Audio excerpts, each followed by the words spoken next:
आईने में तीसरी परछाई रात के ठीक 12 बजे अयान अपने नए घर की स्टडी में बैठा किताब पढ़ रहा था।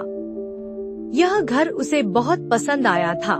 पुरानी हवेली जैसा, बड़ी बड़ी खिड़कियां और लकड़ी की सीढ़ियां।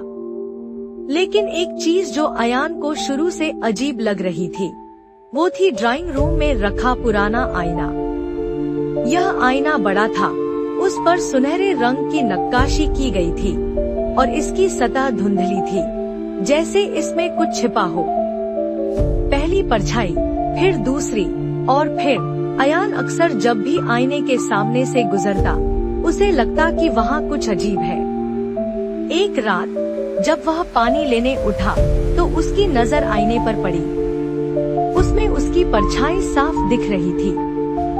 तभी उसने देखा, पीछे सोफे पर कोई और बैठा हुआ है। उसका दिल जोर से धड़कने लगा। उसने मुड़कर देखा, पीछे कुछ नहीं था। फिर से आईने में देखा, अब वहाँ 3 परछाइयाँ थीं। आईने का रहस्य अयान की सांसें तेज हो गई।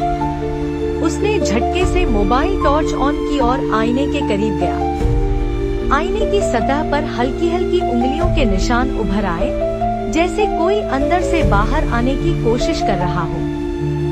तभी उसके पीछे हल्की फुसफुसाहट हुई, तुम मुझे देख सकते हो। अयान झटके से पलटा, लेकिन वहाँ कोई नहीं था।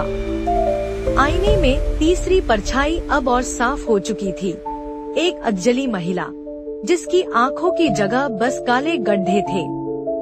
अब वापस नहीं जा सकते। अयान को महसूस हुआ कि उसका शरीर हिल नहीं रहा। उसकी सांसें तेज हो गई। आईने में वो परछाई अब मुस्कुरा रही थी।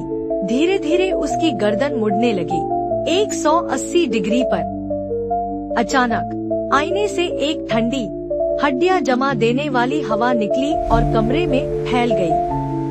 अयान की आंखों के सामने अंधेरा छाने लगा।